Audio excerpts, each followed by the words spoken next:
Galerades, amb Vicent Tussó.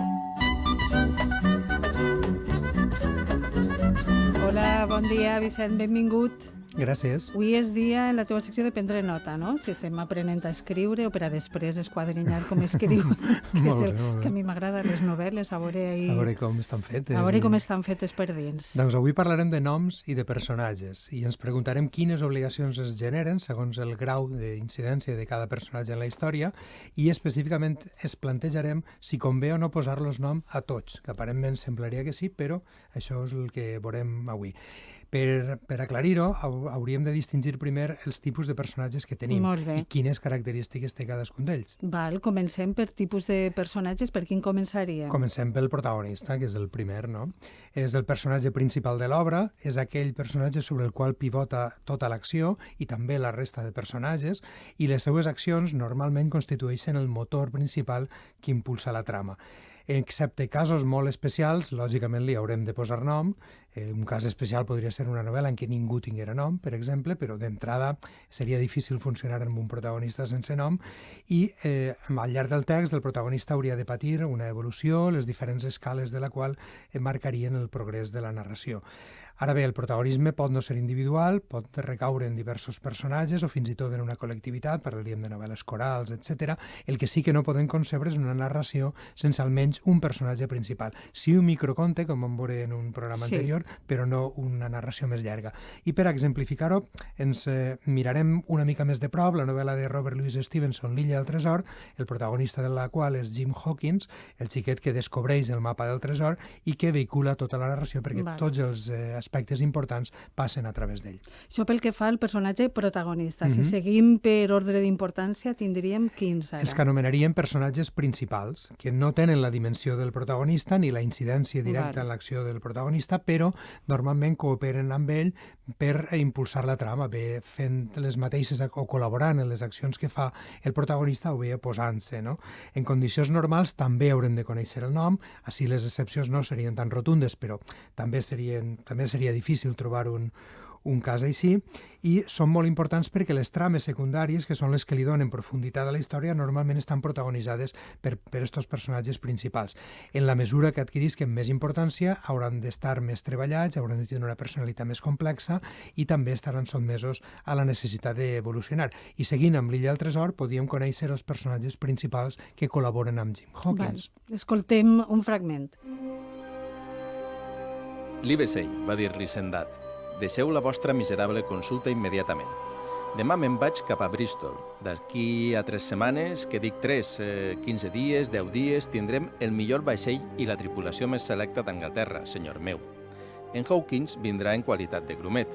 Seràs un grumet de primera, Hawkins. Vos, Livesey, sereu el metge de bord i jo seré l'almirall. Agafarem en Redruth, en Joyce i en Hunter. Tindrem vents favorables i una travessia ràpida i no ens serà gens difícil trobar l'illa i diners a carretades i ens hi podrem revolcar i podrem passar la resta de la vida malgastant-los. Trilloway, va dir el doctor, jo us hi acompanyaré gustosament i en Jim també i procurarem per l'èxit de l'empresa.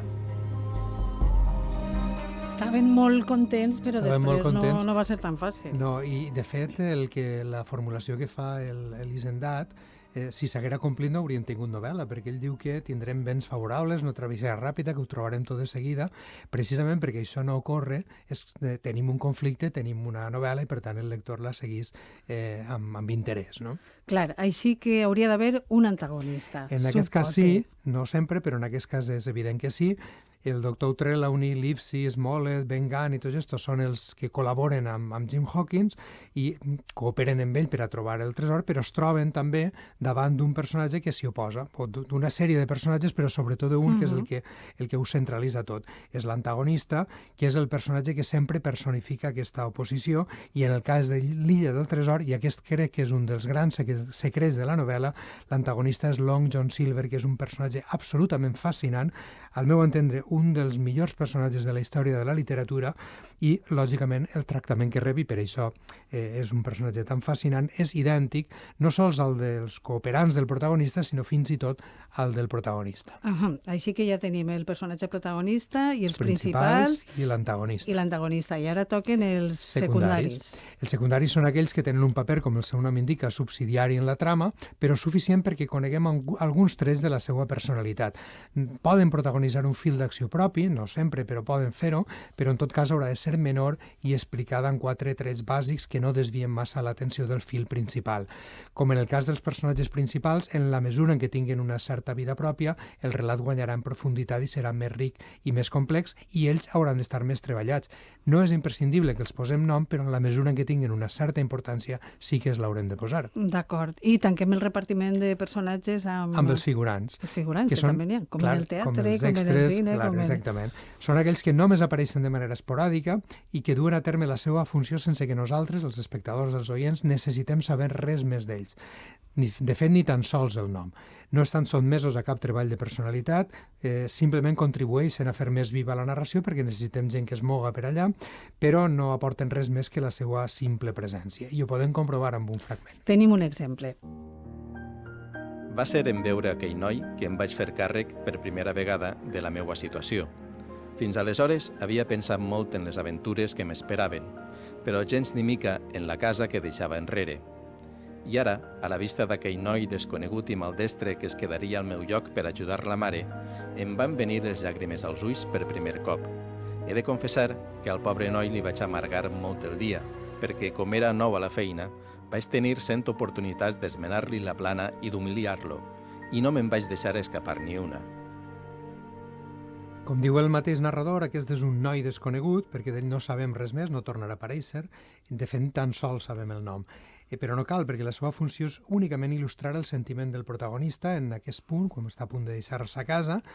L'illa del tresor hem de dir que no abunda en figurants, hi ha alguns mariners que veuen al telescopi, la taverna que regenta Silver, i algun veí de Hawkins i algun pirata, però poca cosa més.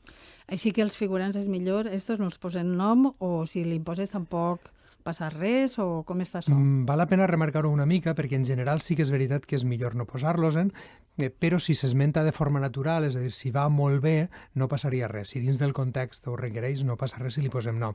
Quin és el problema? El problema és que si presentem al lector un figurant i li posem nom, estem assenyalant-lo d'alguna manera. Per tant, el lector es queda molt més amb la imatge que aquell personatge té algun paper dins de la història, i això crea una sèrie d'expectatives. Si aquestes expectatives després no les complim, ja sabem que són promeses que hem de complir, el lector estarà esperant a veure en quin moment torna a eixir, no apareixerà i per tant se pot sentir defraudat, aleshores les expectatives cauen, el poder de persuasió se'n va baix, etc. Un desastre. Per tant, si no ens ho demana el context, si no ens ve molt de cara, és millor no posar nom als figurants. Bé, ja tenim clar el tema del nom dels personatges i ara segur que vols felicitar algú. Sí, avui no parlarem en condicional perquè el nostre clàssic encara està viu i per molts anys que dure.